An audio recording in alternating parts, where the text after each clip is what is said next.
It's easy to say like, I'll just take that photo another day. I'll get my camera another time. And when you push it off, like that for me is when the pressure builds and I start to feel anxious and I start to not feel like my best and most creative self. So in 2025, I want to take more action. I want to do less doom scrolling. I want to be bored less. I want to do more. I want to create more. Hey, welcome to the Beginner Photography Podcast. I'm your host, Raymond Hadfield, and today I'm answering some of your questions to wrap up 2024 and to start a brand new 2025. But first, the Beginner Photography Podcast is brought to you by CloudSpot. If your goal for 2025 is to start or grow a photography business, then CloudSpot is for you. With questionnaires, invoicing, scheduling, CloudSpot makes running a business so much easier. So give it a shot. You can grab your free forever account over at deliverphotos.com and only upgrade when you are ready. If you've been listening to the podcast for any amount of time, you'll know that this time of year, as it gets colder, as the year comes to an end, is one of my favorite times of the year because it gives us time to reflect on the year that is coming to a close and also lets us think ahead to the year that's about to begin. So for me personally, I'm thinking about what are the things that I want to not only bring to the podcast, but what are the things that I want to bring to my own photography. So this is a time where I get to ask you questions, where I probably send out more emails than I normally do. And that's to kind of give me a gauge as to where can I focus on the podcast to make a better experience for you, to help you achieve your goals. And that means that I also get a lot of questions. So I thought, what better way to answer those questions than in a way that might help you as well? Because if somebody has a question, if you have a question, chances are somebody else has that exact same question. So this is just a great way to be able to share those answers, to be able to help expand your world of photography, your universe of photography. So I'm just going to go ahead and jump straight on into the first question. And the first question is, let's say that you have $300 to spend on photography gear and accessories. What are you spending it on? This is a great question because one of my favorite things to do when I get into, let's say, a new hobby or something new and interesting, I want to buy all the things for it. Why do I want to do this? Like, I'm not entirely sure. So just as an example, I've been getting into cooking with a sous vide. And if you don't know what a sous vide is, it's where you essentially have a bucket of water. And then the sous vide is a machine. It's essentially like a heat probe, I guess, that you put into the water and it heats it up to a very specific temperature. And then you take a food item, such as a piece of meat, let's say a steak, and then you put it into the water. You vacuum seal it. You don't just throw the steak into a bucket of water. You vacuum seal it so that it's in a bag. And then you set the sous vide to a very specific temperature. I set mine to 135 degrees. And then the water never gets hotter than that. So therefore, the steak or the piece of meat also never gets hotter than that. So you can cook this, let's say a ribeye, for hours and it will never overcook. And in fact, it'll just get more tender over time. It's amazing. It's great. It's a slightly more complicated version of like a slow cooker where you can just like set it and forget it. But truly, I love this thing. It is amazing. But there are some problems that I ran to pretty early on. One is that I don't have a commercial grade vacuum sealer. So there's always a little bit of air left in the bag. And then that means that my meat, whatever I'm cooking, floats to the top. Well, that's not good because now only half of what it is that you're cooking is actually being cooked by the water. The other half is above the water level. So what did I buy? It's like a square foot of chainmail, like the armor that like knights used to wear to protect themselves from being like hit by swords and stuff. Yeah, you just throw that on it. And of course it's enough weight to sink it to the bottom.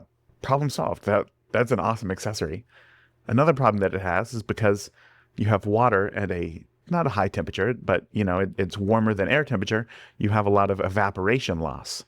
So I bought a specialty lid that goes right over my container and then has a perfect cutout for the sous vide machine itself so that there's no or very, very little water loss.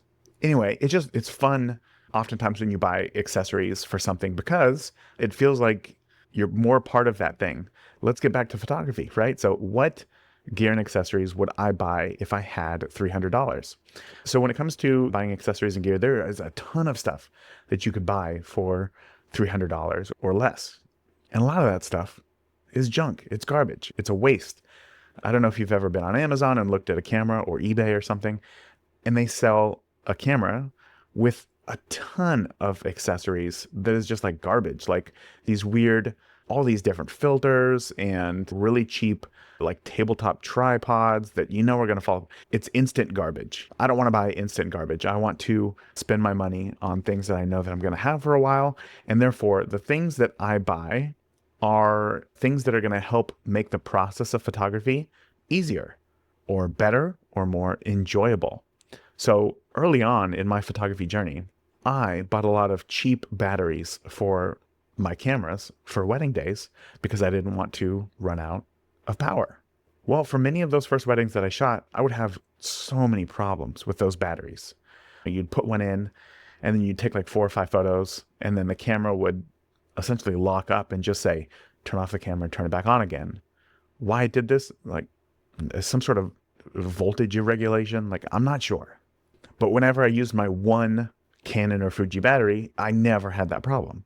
So then, I don't know, a year or so went by and then I bought another Canon camera and it came with a genuine Canon battery.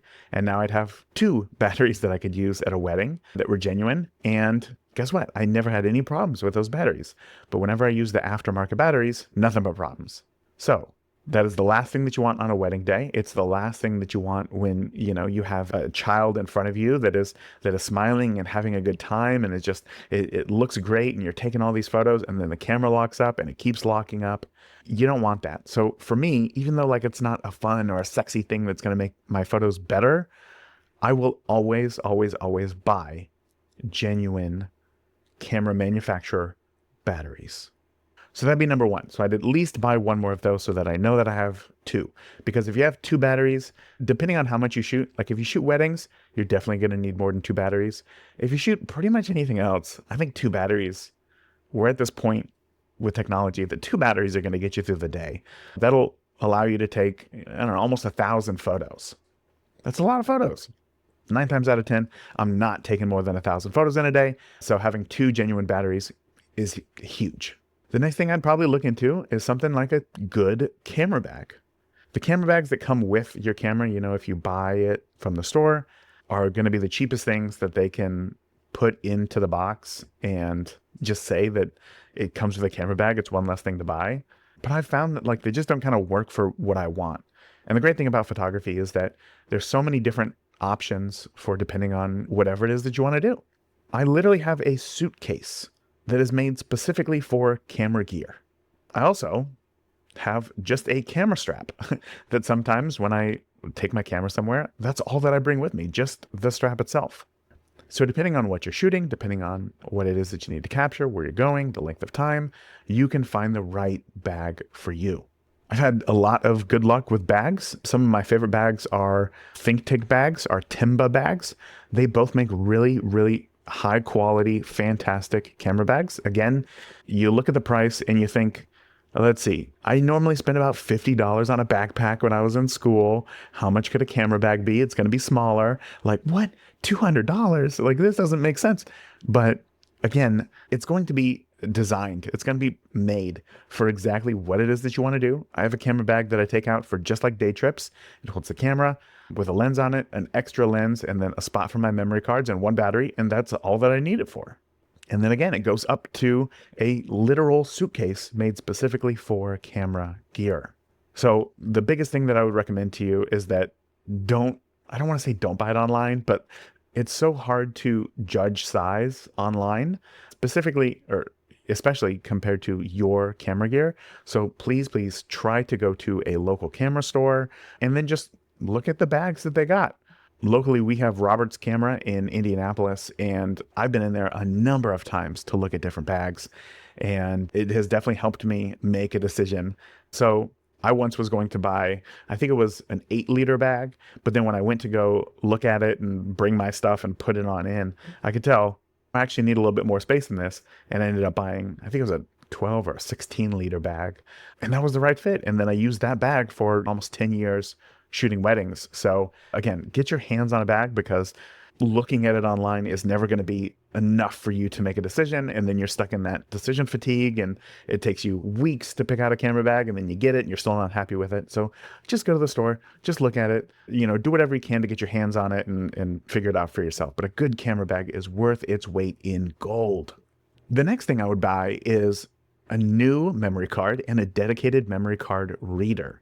I don't know when was the last time you bought a new memory card, but they're cheap enough that I replace my memory cards every single year. Because when I photograph something, it's probably important. It's not just me goofing around at the park or whatever. And therefore, those photos are important. And I don't want to lose them because of a memory card issue or anything like that. So, for $30, I'm going to buy a new memory card every year. And on top of that, a dedicated memory card reader. So one of the biggest failure points, like the thing that they don't think of when making a new camera, is the data port, because they assume that most people are just going to use a memory card reader anyway, that's like the least thought of part of the camera. But also, if it breaks, the camera kind of becomes useless, right? So I always buy a dedicated memory card reader just so that I can remove any potential issues of ruining the camera itself. And plus, the data transfer speeds between a camera and a computer are always super, super slow.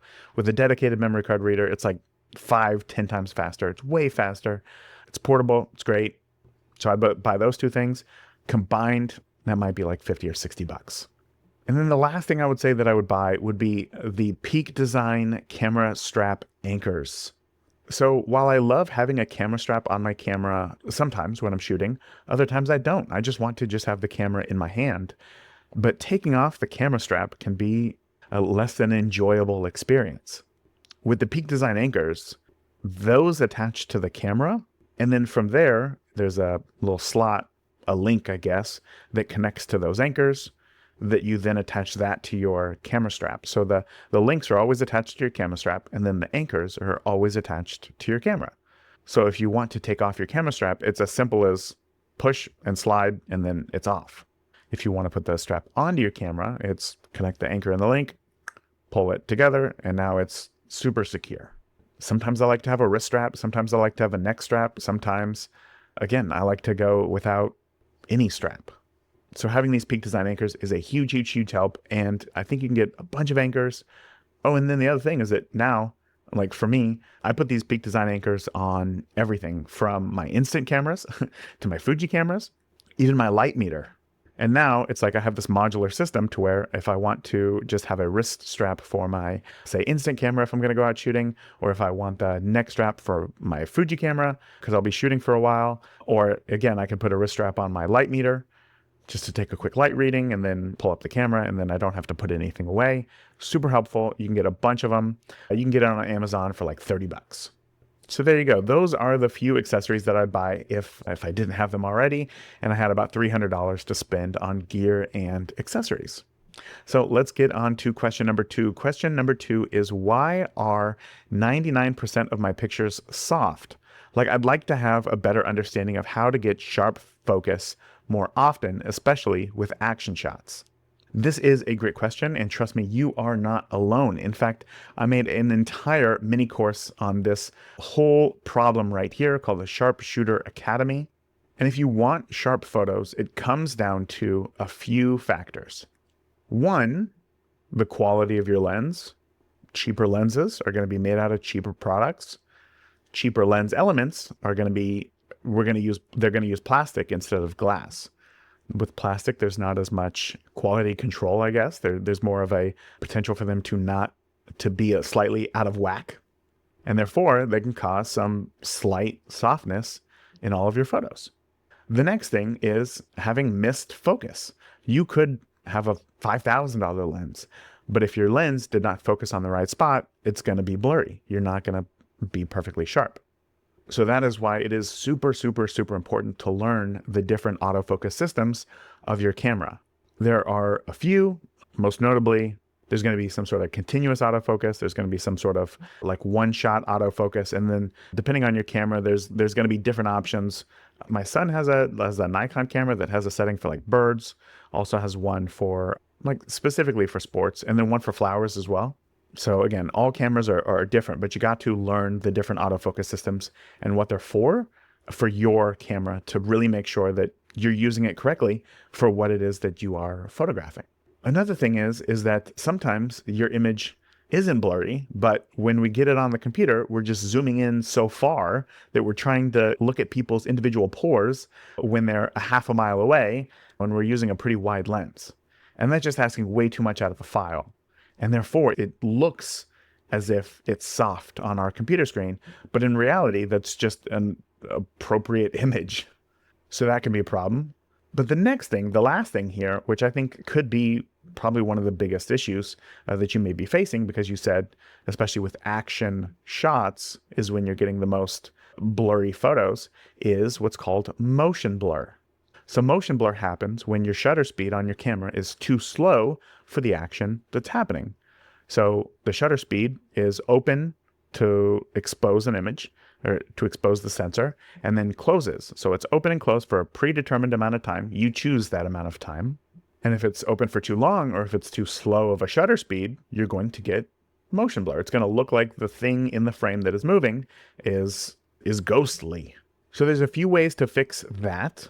One, there's a rule which is kind of loosely based, is that whatever your focal length is, so let's say that you're shooting with a 50mm lens, that your shutter speed should be one value over your focal length.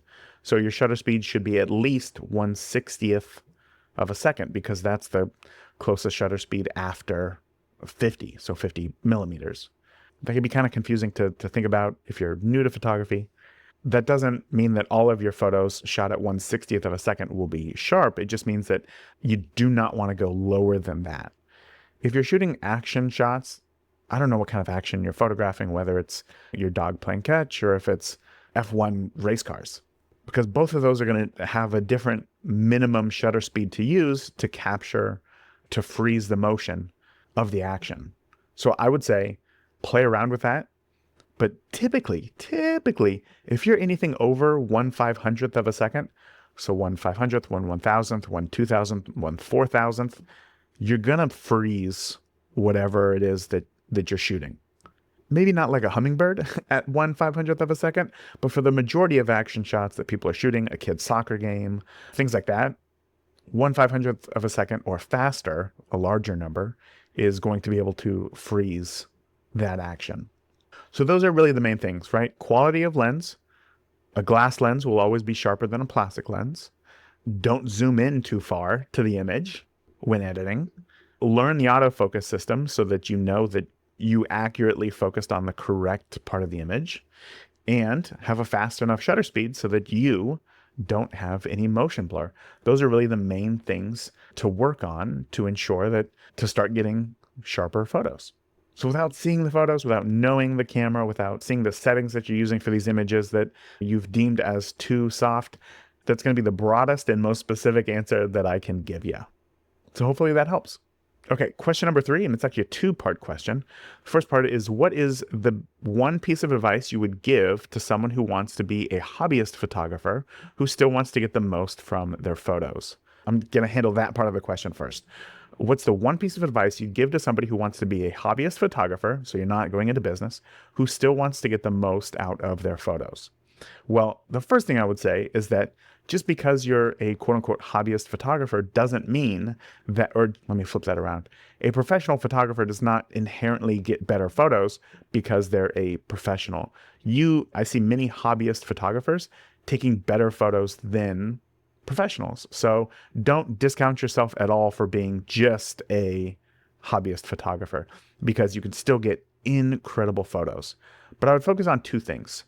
And I'm going to talk specifically about the image itself. The 2 things are the moment that you're capturing and the direction of light. Okay. When it comes to what makes a great photo, we all agree that we can take a great photo on an iPhone, right? However, not every photo on an iPhone is great. We know that we can take great photos with a professional camera, but not every photo that comes out of that camera is great. So what makes those things stand out? Sure, there are things like the camera that you use, the sensor technology inside, the lens, having a wide aperture, using some sort of artificial light like a strobe.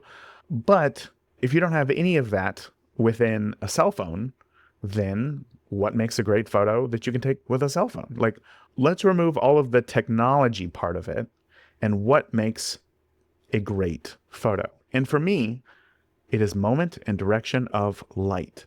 I can see a photo that has terrible camera settings that were used. It's underexposed. It's a really grainy image. Even the composition is all weird. But if there's a good moment that has been captured, I can forgive all the other stuff. Because for me as a photographer, what I want to capture is my life. And I want to capture it in a way that makes it interesting to look at for others. And that is going to be the moment. So if it could just be one thing, I would definitely say moment, right? So focus on capturing a better moment. So when you're shooting something, ask yourself, what am I trying to convey here, right? Is it a child in play? Okay, let's say that it's a child in play. What emotion do children have when they're playing? It's joy, it's excitement, it's wonder. Okay, pick one of those. And now, when you're photographing the subject, your child, focus on that. What facial expression, what movement conveys joy, happiness, wonder? It could just be, photographing a kid playing with a little toy piano doesn't really mean much. Sure, it's a new piano, whatever it is.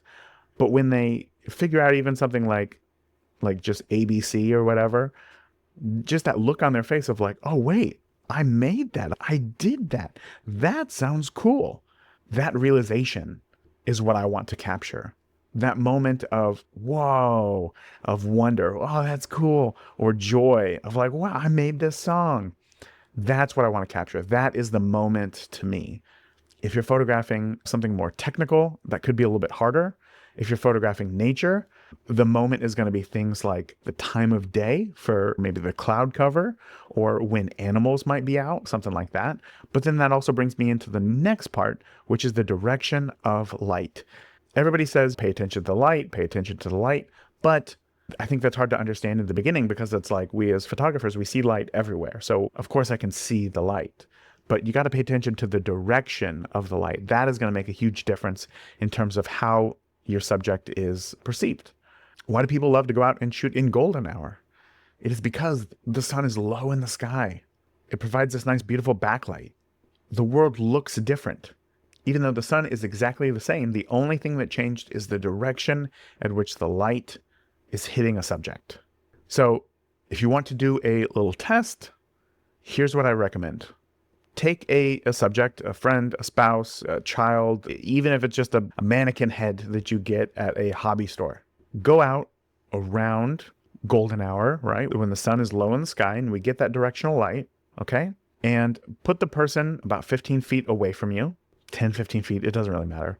And then take a picture of them and then move, say, 45 degrees to the left, have them face you again, take another picture, move another 45 degrees, have them face you, take another picture, move another 45 degrees, until you've taken a photo of them at almost every angle circling around them. And then when you get back to your computer and you look at all the photos laid out in Lightroom or whatever, you're going to see the difference in how the direction of the light hitting your subject changes the appearance of your photo. And this is just something that takes time to learn.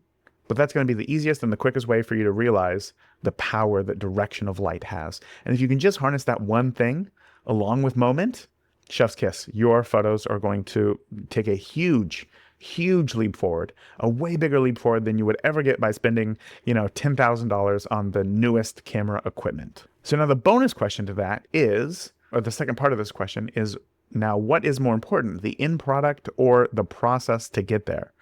I find myself more focused on the end product than what it took to get there, and I have this feeling that I have it backwards. Yeah, I get what you're saying. But in the beginning, I would say that it's the process that is the most important, because in the beginning, you have to get down those fundamentals. You have to understand what it is that you're doing and what it's doing to your image. Once you do that, and you do that consistently, you're going to understand that process just inherently. You're going to just be doing it. The process will happen on autopilot. And then you'll make the shift, which you probably won't even recognize, into the end product being the most important part. Because now, instead of just learning the tool and what it does, your brain now knows the tool, it knows how it works, it now shifts into thinking, well, what can I do with this?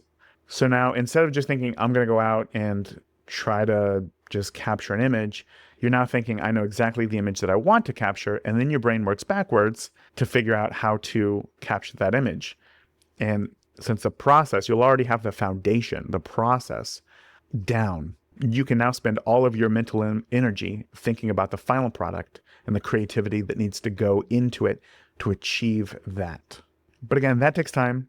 Depending on how much you shoot, it could take as little as a few months. It could take as much as a few years.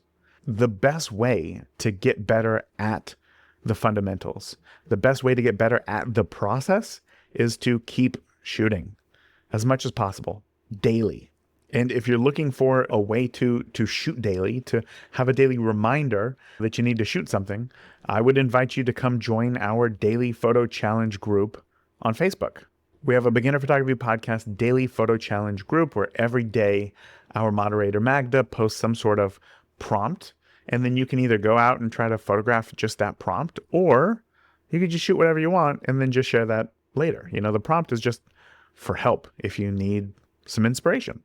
So if that is you, you can join our daily photo challenge group on Facebook, which you can join right now by heading over to beginnerphotopod.com/DPC, daily photo challenge. I'll take you to our Facebook group. It's free to join, get inspired, and start building the process of shooting daily. All right, next question is another good one. How do I get more natural poses and moments from children? They move so quick, and they're quick to say that they are bored. As a father of 2 kids myself, I totally get that. I've been exactly where you are when photographing children, and it is tough. It can be a very difficult thing. I will say I'm not I wasn't a professional family or child photographer, but I did photograph my kids. So when I photograph my kids, the way that I would try to do it is I want to capture photos of their natural everyday life that are more enhanced than just snapshots. So what I would do is I would let them kind of do their thing, whatever it is that they're doing that I think is interesting enough to take a photo of. And then I'll just simply ask them questions about it rather than asking them to look at the camera or to pose or anything. Because if they're working on something, like that's what I want to capture. I don't want to capture them smiling at me working on this thing, whether it be a drawing or playing the piano or whatever it is. I want them in that moment. So while they're doing the thing, I'll ask questions like, oh, what is that piece right there? Where does that thing go? What does that do? Because I want them to be thinking about it, and I want them to be interacting with the thing itself.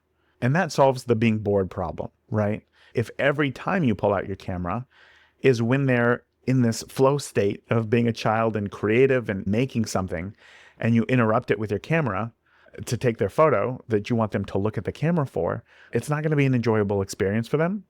And they're going to start to resent the camera. Like, oh, great, here we go, camera again. I'm here doing this thing that I love, and now I got to take a break from it. So anyway, there's that, right?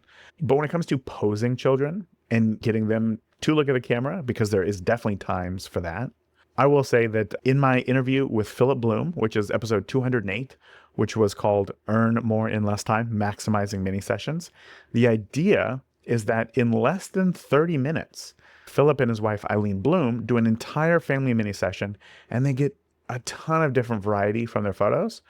And the way that Philip said that he can get kids on his side and to be a part of the photography process is that when they show up, he says, hey, I want to do something fun with you, but we're going to keep it a secret from your parents. And then we're going to trick them. Like, can you guys be okay with that? Are you good with that? And then they're like, oh yeah, we like to, like, this is fun. We're in this little club and we got the secret from our parents. And then the idea is that throughout the session, you'll be like, okay, now tickle them. And then they'll do that or whatever. So when you get them on their side, they're going to be paying attention to you because you can unlock the key for them to do something fun. Twirl around in 5 circles. Or again, if you give them some sort of activity, it'll feel more like a game than posing for a photo. So I encourage you to go back and listen to that episode. That was episode 208. Another little trick that I learned was from Dory Howell, who shared this trick of if you start whispering to kids, they're going to come in close because they're going to want to hear what you have to say. And they're going to give you their full undivided attention.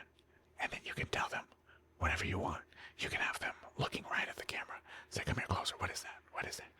And then as they get close to your camera, they're going to have this natural look of just their natural face, I guess. And then you take that photo and then you got it. And now they're looking right at you. They're looking at you intently, and you can have them do whatever you want. So go back and listen to that episode as well. So that was another good trick. But again, when it comes to children, the best way that I have found to consistently photograph my children and the photos that I love of friends and family, like their children, is to have them do an activity. And that's just a trick that I learned, honestly, from film school. When you have a movie, the movie is conveying information through dialogue. So it's just two people talking, right? Two or more people talking.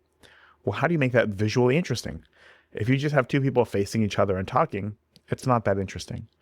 But if you have one of them, let's say that they're in the, kitchen or whatever, and one of them is putting away the dishes, another one is grabbing a container of juice out of the fridge to pour to drink, giving them these actions makes it more visually interesting. And it keeps them in the zone. So you can absolutely use that for your kids, and it works. All right, last question of the day here, and it is, what are your photography goals for the coming year? Man, that is a good question. So last year, I made a goal for myself, and I thought this is going to be a super easy goal, and it was just to shoot one roll of film per month. And the idea behind this is that I wanted to go out and just shoot for myself. And the reason why I thought film was going to help me do that was because I couldn't, you can't see the back of the camera. There's this delay between when you take the photo and when you actually see the photo, that it's more of a resetting of the process of photography for me.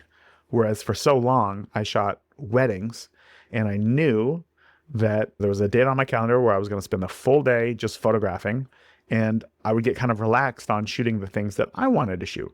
So once I stopped shooting weddings, I had to figure out, well, what do I want to shoot? So I made this goal for myself to shoot one roll of film per month, to go out and shoot the things that I want to shoot. Whatever it is, it doesn't even matter. Well, I actually just got all the film back. I shot a total of 7 rolls, and 4 of them were test rolls to figure out exactly, just to make sure that my light meter was working correctly. And I was using a new film stock that I really wanted to hammer down. So I didn't I didn't exactly complete that goal, but the idea is still something that I want to hold on to. And that essentially is just to take action. I want to take more action. I want to put into place some of these things that we're learning here. Like, we have this amazing opportunity to hear from some of the world's best photographers, and to not take that information and do something with it that's a tragedy. So I want to take more action. I want to be a better version of myself, right? And there's this thing where when I'm out and I'm creating images, even if it's just for like 5 minutes, pulling over to the side of the road and, photographing the fog lifting over a soybean field or whatever, it's almost like a pressure valve gets released. There's like this pent-up creativity that builds over time that needs let out. In a way, you need to express yourself. And that's the only way that it does it for me. It's to be out there. It's to create something. And honestly, for me, photography is just as much about the final product as it is about the physical act. Like, do I love getting a great photo? Yeah, of course. But do I also love the time that I spent out photographing? Yeah, just as much. And I get it. It's hard to get up early and capture that sunrise when it's 13 degrees outside. It's easy to say, like, I'll just take that photo another day. I'll get my camera another time. But it's difficult to get up and do that thing sometimes. And when you push it off, like, that for me is when the pressure builds. And I start to feel anxious, and I start to not feel like my best and most creative self. So in 2025, I want to take more action. I want to do less doom scrolling. I want to be bored less. I want to do more. I want to create more. So therefore, I came up with 3 goals, 3 more concrete goals, right? So my goal number 1 is to shoot more intentionally for a specific photo project that I have, and this is the hard part, have a public release of it. Just the idea of that is a scary one to me. I don't know what that's going to look like. I don't know where it's going to be. I don't know how that's going to work. But that's my goal. I have a photo project in mind. I'm going to spend the year working on it and having a public release. And that brings me to goal number 2, which is one thing that I've been really bad about forever. I don't know if it's just because it's the type of person that I am. I don't post a lot of my work. I don't post a lot of the behind the scenes. I don't do a lot of that sort of stuff on social media. I don't really share a lot. But I know how beneficial it can be for me to see somebody else's behind the scenes for when they're shooting, for when they're working. It's just really cool. And therefore, I want to do more of that for you. I want to share more behind the scenes. I want to share more of the work that I'm producing, why I'm doing it, how I'm doing it, take you with me while I'm actually shooting. So what that's going to look like, I'm not exactly sure. I don't know if that's going to be a website thing. I don't know if that's going to be on Instagram, if it's going to be on Facebook. So stay tuned and I'll be sure to let you know. But then the third goal that I have for the year is to connect more with you in person. Some of my favorite moments in photography over the past few years have been getting together with you, with listeners. One of my favorite events every year is going to Imaging USA because I know that I'm going to meet a handful of you listeners. We're going to be able to talk. We're going to be able to hang out for a bit. And that's fun. It's nice to be able to connect with somebody because photography can be it can be lonely at times. And not only lonely in the sense of like you're going out and you're photographing by yourself, but lonely in the sense of we can almost get tunnel vision.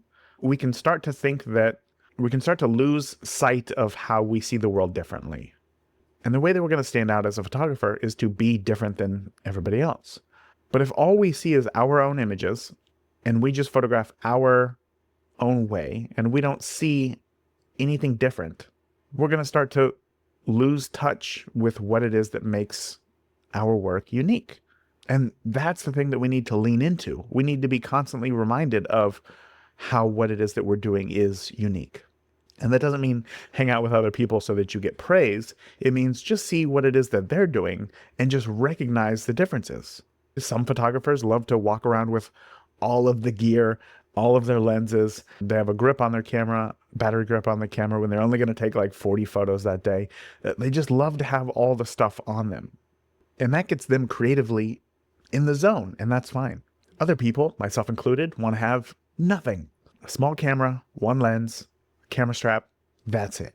It's seeing those differences and recognizing, okay, when somebody asks a question, or if you ask a question and you get an answer, knowing more about that other person and how they photograph can influence how you can use that information in your life.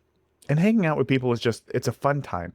You really do feel a lot closer as a community when you hang out with somebody, when you get to talk to somebody else in person about this hobby or this passion that you both share. It's really hard to describe, but I do know that it makes me feel a certain way. And that feeling is also rejuvenating.